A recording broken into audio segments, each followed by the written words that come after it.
All right, we are still here at the special exhibit for the 2023 Munich Show, and I'm with, as you all probably know by now, Catia and Leonardo Scarpelli. And we're going to go in here because right over Leonardo's shoulder, you could see the image, very faint image of a piece of art reproducing an aquamarine specimen, and it is a Scarpelli mosaic, and it is to die for. So we're going to go in, give you guys a little bit of a closer look, and we're going to talk to Leonardo and Catia to give you a little bit of background information on how this was created. So let's go on in. Catia, Leonardo, this really takes my breath away. I was here when it was unveiled, when it was opened for the first time, and it was over in the corner off there, and it was this piece, and it was the painting that was done by Ksenia Levtorova, and I just kind of walked in because I heard all this noise, and I looked and I said, okay, well, there's a photograph and there's a painting. What is everybody doing here? And then I noticed it was you and Leonardo were hanging out, and I'm like, wait, why are the Scarpellis here if it's a photograph and a painting? And then I said, all right, there's something that I'm getting wrong here. And then I realized what I thought was the photograph was the painting that Ksenia did, and what I thought was a painting was the mosaic. And the second I realized it was a mosaic, I said, holy shit, get out of my way, I need to see this. And this is it. And I'm going to kind of come in close here so that the viewers can see it. We've covered this already as Al and I were walking around here. But now that we are with the family, the artist that created this, and I have to laugh also because I'll share this with the viewers. I met you guys 7 years ago. Yes. When you were here at the Munich Show. And Catia, I've always communicated with you. And I've always loved Leonardo's face, and he just looks like a wonderful guy, but I don't speak Italian, and we can't communicate. So much English. I just realized yesterday that Leonardo speaks Spanish fluently. And so he and I have just been chatting nonstop in Spanish, and I'm laughing that we waited 7 years to figure this out now. It comes one day. Exactly. Okay, let's start. Talk to me about how this started. There was such a long process, and I know the first part of the process was collecting the material. What was that like?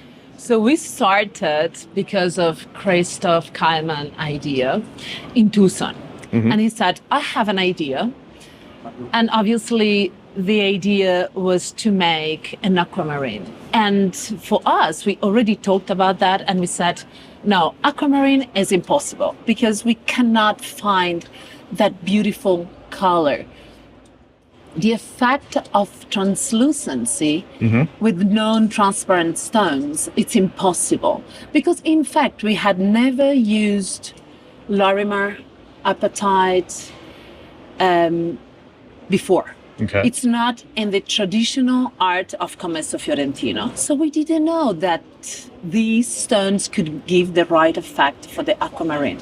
So when Chris told us his idea, we told him, I'm sorry, no. Cannot do.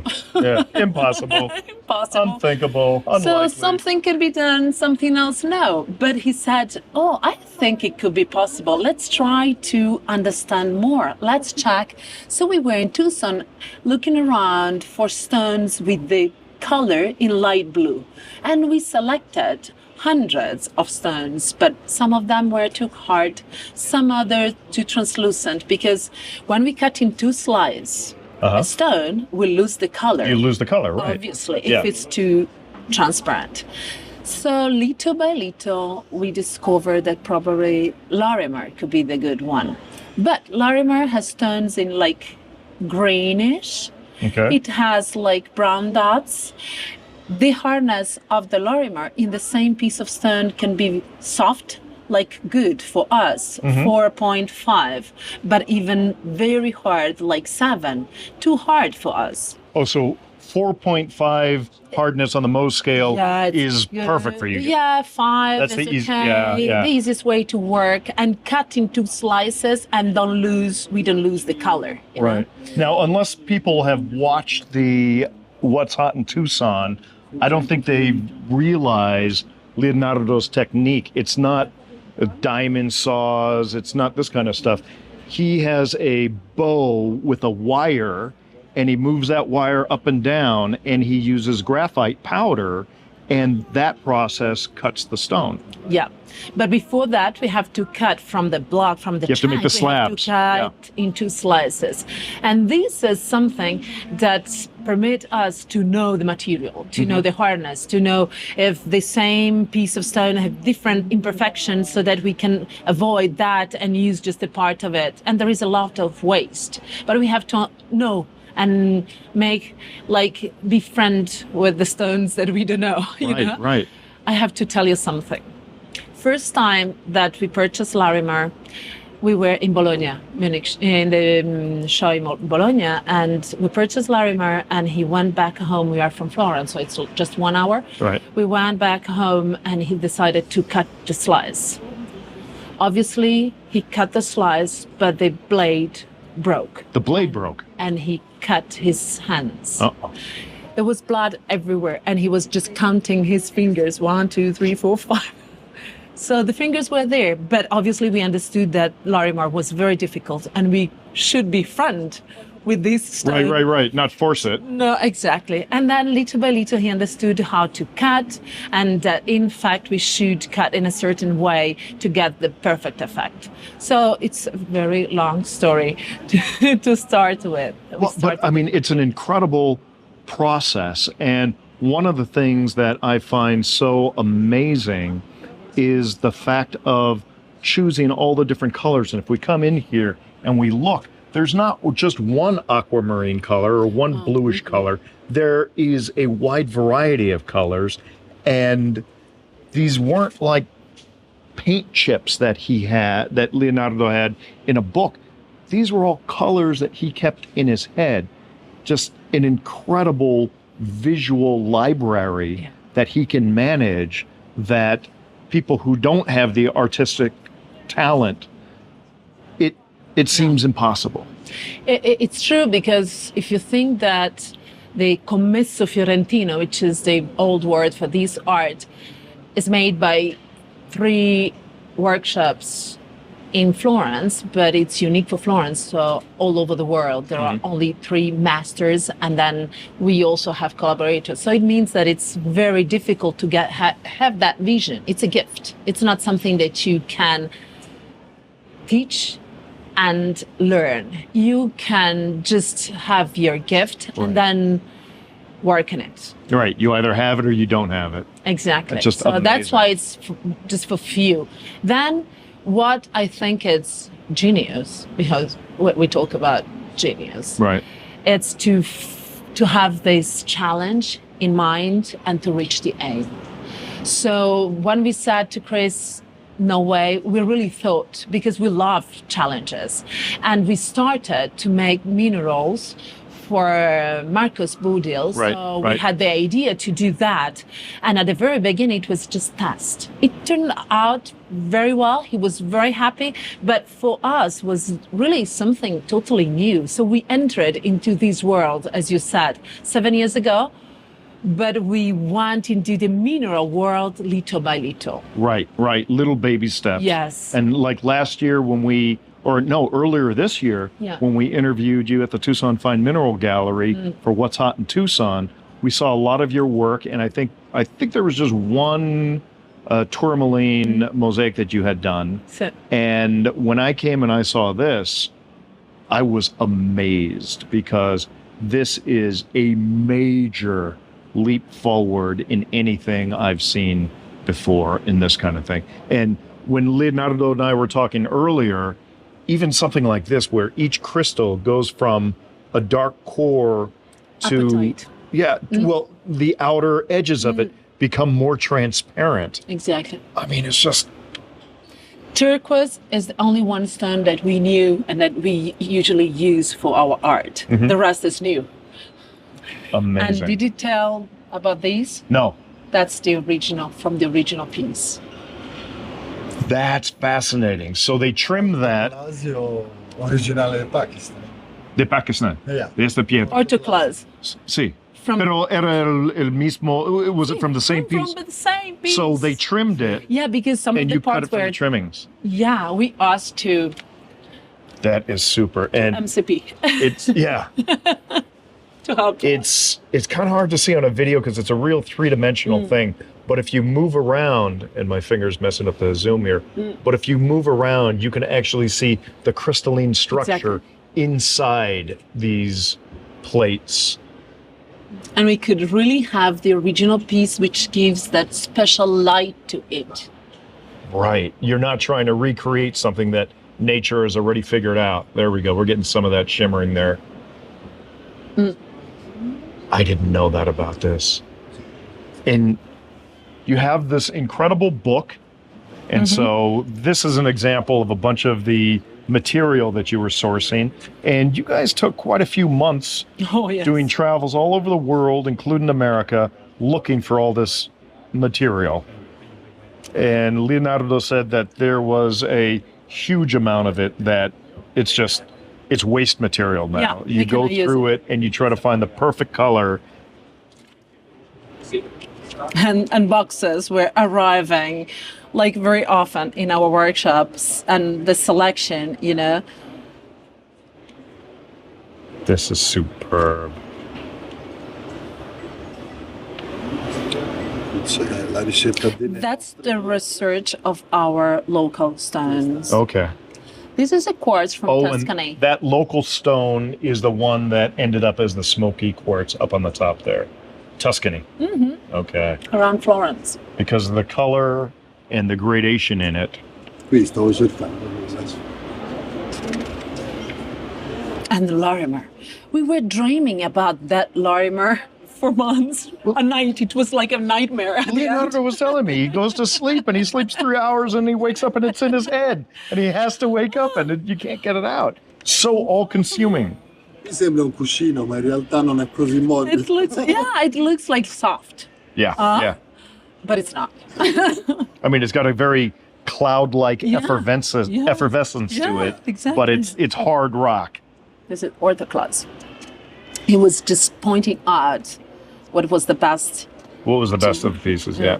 That's our workshop. So we start by, in this book, telling about the technique. Right. So we tell the story, a little bit of our company, and then little by little, starting from the drawing. And this is the drawing. Who does the drawing? Him. Okay. Because we started by selecting the colors, and we thought the computers could help.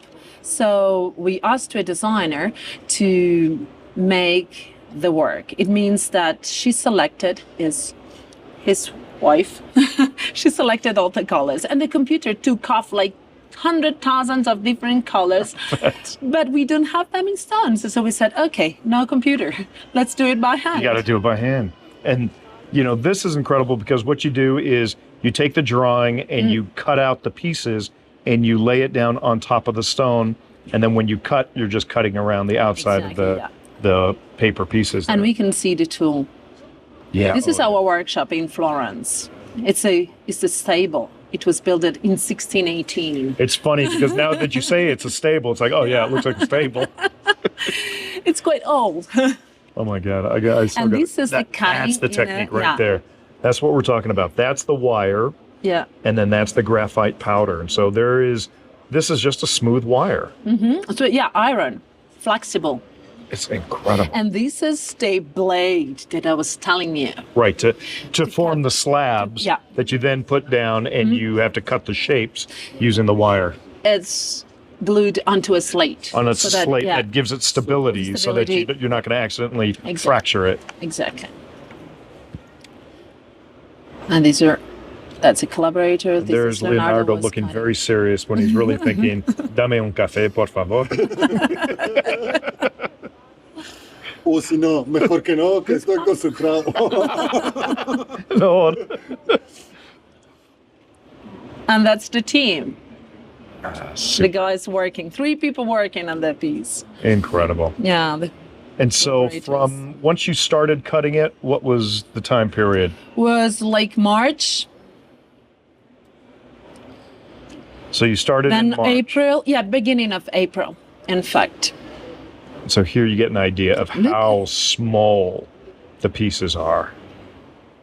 And putting them together individually, look at the thinness of it. And that's why it's on that substrate of slate, to give it more rigidity. Yeah.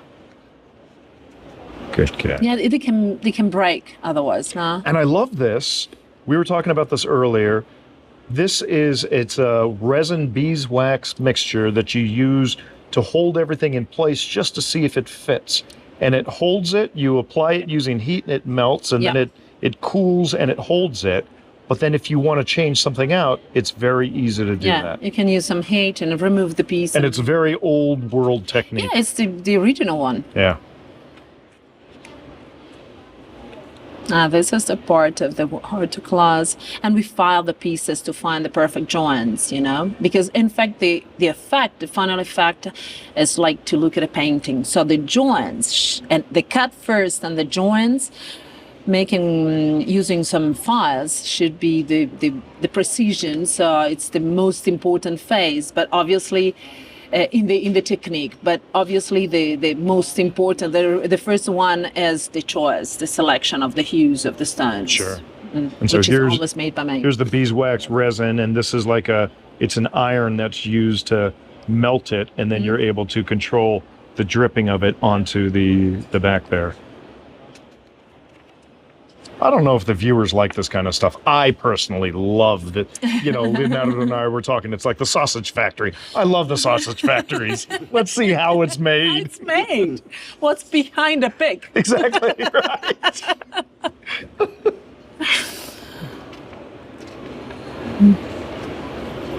Look at this. I mean, as it's slowly taking shape. Yeah. Yeah. Look, why he's standing up? What do you think? He has to distance himself from it so that he can see what it's going to look like. If you're working too close, you have the wrong perspective. And once in a while, you have to step back. And also because, in fact, this piece is quite large. When you have something smaller, you can just take in your hands and more or less have the right perspective. Right. But on larger pieces, you have to just You need more distance. Yeah. The last look piece. At that. The last piece. After 5 months. That's great. And then we get polishing. Polishing. We have some little tools. It's not just hand. Yeah. Non mollava nessuno della squadra, vedi? Tutti pronti. And then polishing by hand and the signature. Yes. And that signature is the same one that's right there. And that is the piece. What an incredible, incredible work of art, only from the Scarpelli family. Leonardo, muchas gracias, mi amigo. Thank you. Thank you so much. Thank you. Incredible. That is only here live at the 2023 Munich Show. All right. Thank you. Ciao.